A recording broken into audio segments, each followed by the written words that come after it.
Mesdames, Messieurs, bienvenue sur TVS pour votre nouvelle rubrique galactique. Aujourd'hui, je vais vous parler d'une affaire d'OVNI que la plupart d'entre vous connaissez.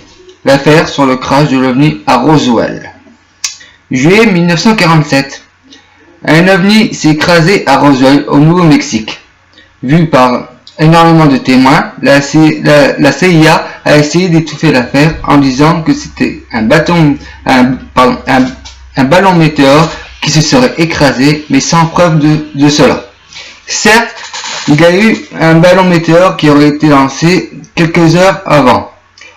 Mais vu les débris qui étaient étendus sur plus de 1 km du ranch de McBride, les débris en question ne semblent pas du tout à des fragments de ballon. Le propriétaire affirme avoir jamais vu ce genre de métal, une sorte d'aluminium. Le propriétaire du ranch avait beau essayer de le froisser, ce métal, et il se défroissait automatiquement. Il a aussi affirmé que ce métal était d'un poids si léger qu'une plume paraissait lourde à ses côtés. Une partie de débris a été envoyée le jour même à Washington via la base de Fort Worth, au Texas. À ce même jour, une équipe a été envoyée à Roswell pour prendre le reste des débris et retourner à Washington.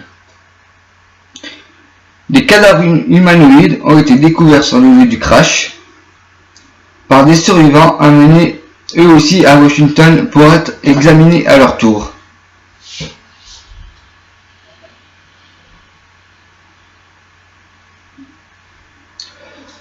L'OVNI en question a été retrouvé pratiquement intact. Alors pourquoi autant de débris? C'est simple. Il y a eu effectivement un crash, mais pas un, mais deux autres.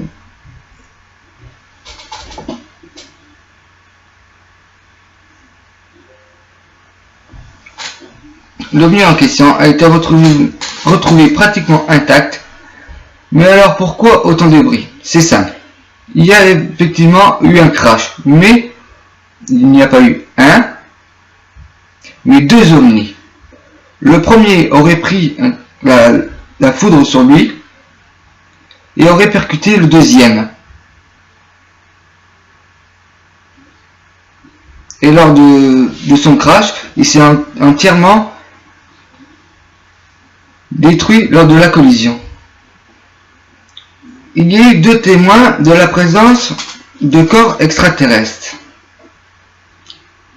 En 1947, Glenn Denny travaillait aux pompes funèbres. Il faisait également office d'ambulancier.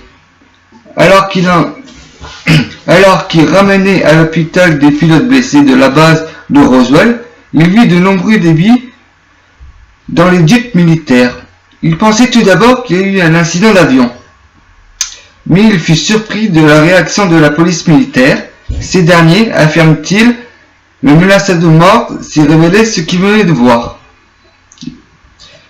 Glenn Denny fréquentait au même moment une jeune sous-lieutenant qui travaillait à l'hôpital militaire.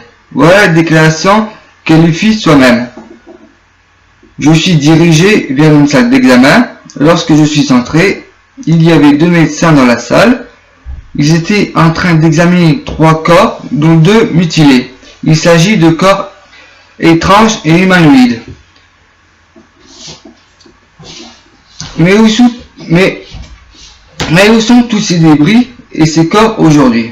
On sait très bien qu'ils sont dans la base militaire secrète du Nevada, plus connue sous le nom de base 51.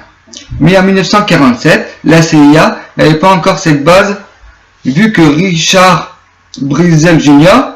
a repéré l'emplacement où il allait faire la base 51 qu'en 1955. En attendant, il n'y avait pas le choix de tout garder au Pentagone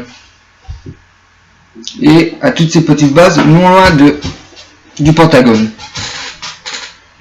La CIA affirme l'existence de la base 51 en 2013 pour prouver qu'il n'y a aucune recherche sur les engins spatials, mais ils ne connaissent pas la face cachée de cette base, mais nous ne connaissons pas la face cachée de cette base connue par tout le monde. On le voit même dans certains films ou séries. Deux exemples, Independence Day ou la série X-Files. Alors pourquoi ne pas en avoir parlé avant? Quoi qu'il en soit, le crash de l'OVNI sera toujours un mystère et des mensonges.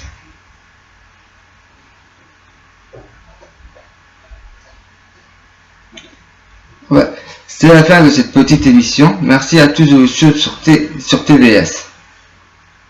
Je tiens à remercier Stéphane Bagnara de m'avoir repris dans son journal et un grand merci à Sébastien Desmet de m'avoir laissé l'ufologie. Merci à tous. Merci à tous. Merci à tous et à très bientôt sur TVS pour un nouveau reportage galactique.